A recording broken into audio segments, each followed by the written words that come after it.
सोलन में हैं और बीते 2 दिनों में तो लगातार 26 जनवरी को भी तिरंगा यात्रा निकली और कल भी एक विशाल रैली में हम सारे लोगों ने शिरकत की। और हम लोग लगातार ये कोशिश कर रहे हैं कि सरकार, प्रशासन, शासन उस तक लोगों की आवाज पहुंचे, लेकिन उसके बावजूद जो सरकारी रवैया है, जो सरकार का रुख है, तो वो सिर्फ समय व्यतीत कर रहे हैं, समय काट रहे हैं और कोई गंभीरता उनके तौर तरीकों में नहीं, बल्कि जिस तरह का मजाक सरकार के स्तर पर हो रहा। तो पहले एक बार ये हुआ कि भाई दरारें जो हो गई हैं, तो आपदा प्रबंधन के सचिव ने ये इंतजाम किया कि दरारों में मिट्टी भरी जाए। उस समय भी हमने कहा कि ये कौन बुद्धिमान लोग हैं जिन्होंने ये दिमाग पाया है कि दरारों में मिट्टी डाल देंगे तो उसके अंदर पानी नहीं जाएगा। अब उनकी उसको वो सही ठहराते रहे। अब उन्होंने दरार के ऊपर पॉलिथीन रखा हुआ है, यही उनका इंतजाम। इतने 20-25 दिनों में उनको यही समझ में आया कि नहीं, दरार में पहले वो मिट्टी भर रहे थे, अब वो दरारों के ऊपर पन्नी रख रहे हैं। इतना ही उनसे हो पाया, इतनी बुद्धिमत्ता, इतना ही कौशल, इतनी ही योग्यता उनके पास है। इससे ज्यादा योग्यता ऐसा लगता है कि उनके पास है नहीं। तो जब ये दरारों में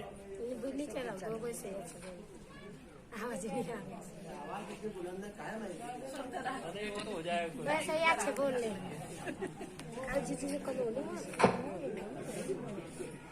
डॉक्टर बोले यो खाते हुए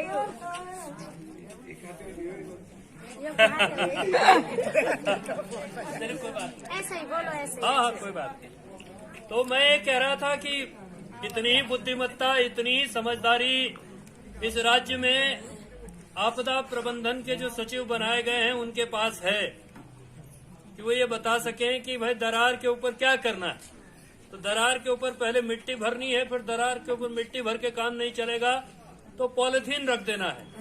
तो ये जो मिट्टी भरने का, पॉलिथीन रखने का कार्यक्रम है, असल में इससे दरार रुकेगी कि नहीं रुकेगी ये तो नहीं होने वाला है, हम सब जानते हैं। लेकिन इससे जेब जरूर भरेगी, इसका बिल जरूर बनेगा कि मिट्टी भरने में इतना पैसा खर्च हुआ, इतना लाख रुपया मिट्टी भरने में लगा, फिर उसके बाद इतना लाख रुपया पन्नी रखने में लगा, पॉलिथीन रखने में लगा।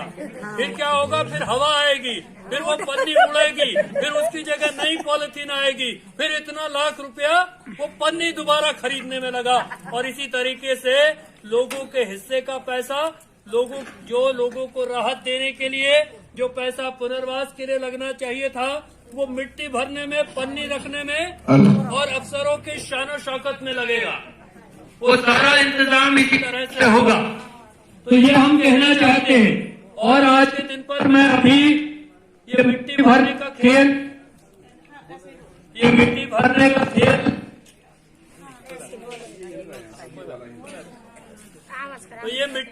का खेल, मिट्टी खोदने का खेल कितना बड़ा है कि आप सोचिए कि जब 5 तारीख को चक्का जाम हुआ तो उस दिन तो ये चिट्ठी थी कि 2000 प्री फैब्रिकेटेड हट या प्री फैब्रिकेटेड भवन एनटीपीसी बनाएगा, 2000 प्री फैब्रिकेटेड भवन एचसीसी बनाएगा।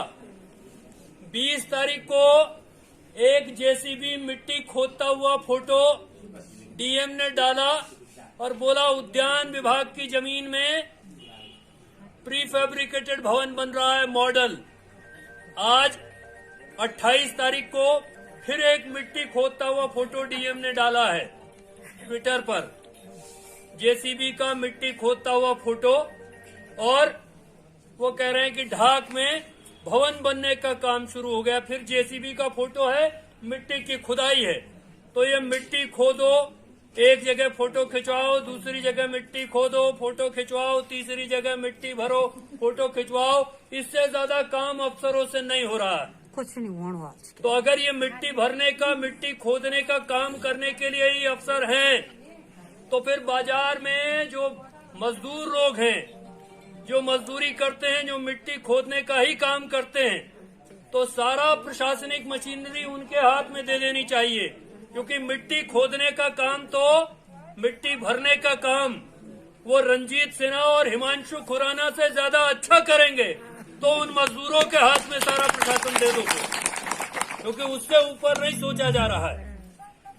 अभी तक भी आज के दिन पर आज अखबार में खबर है कि भाई राहत के लिए कुछ 40 लाख रुपया तय हुआ भवन का, वो सरकार के पास गया, अब उसमें फिर विचार होगा।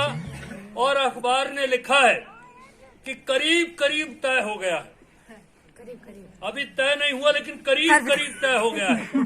तो हम लोग विश्वविद्यालय में पढ़ते थे, छात्र राजनीति करते थे, वहाँ लोग चुनाव लड़ते थे, तो चुनाव में लोग नारा लगाते थे कि जीत गया भाई, जीत गया, फलाना भाई जीत गया, और लगभग जीत गया। तो ऐसे ही करीब करीब तय हो गया, अभी 20-27 दिन में करीब तय हो रहा है।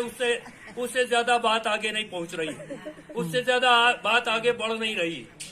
और तब उसके बाद आपदा प्रबंधन के सचिव कह रहे हैं कि नहीं, जोशीमठ में तो सब ठीक हो गया, अब कोई दिक्कत नहीं है, क्योंकि इतने दिनों से सिन्हा साहब ने, हिमांशु खुराना ने, उनके नीचे के अफसरों ने जोशीमठ के नीचे से कंधा लगाया हुआ है, उनके कंधे पर टिका हुआ है जोशीमठ, इसलिए उनके कंधों में बड़ा दम है, इसलिए जोशीमठ वहीं पर टिका हुआ है। अब कुछ नहीं हो रहा है, अब कोई परेशानी नहीं है।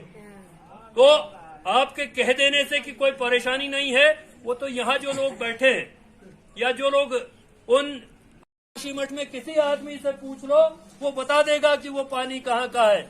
वो एनटीपीसी की टनल से रिस रहा पानी है, यहाँ जोशीमठ में सब जानते हैं।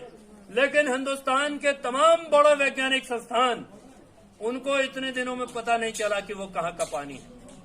तो या तो उन पर ताला लगा दिया जाए, या उन वैज्ञानिक संस्थानों में जिन्होंने सरकार के सामने अपनी रीढ़ की हड्डी जमा कर दी है, तो उनके लिए रीढ़ की हड्डी का बंदोबस्त थोड़ा किया जाए, ताकि वो तन करके खड़े हो सकें, ताकि वो तन करके सच बोल सकें, वास्तविकता बयान कर सकें। तो लेकिन ये वैज्ञानिकों की समस्या होगी कि उनको सच नहीं बोलना है, उनको विज्ञान से समझौता करना है, ये उनकी समस्या हो सकती है। ये हमारी समस्या नहीं है।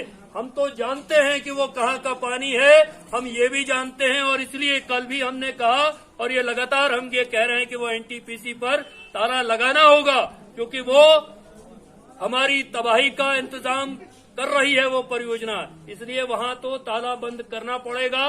वो हर हाल में बंद होकर के रहेगा, वो इस बात से नहीं बच सकते हैं।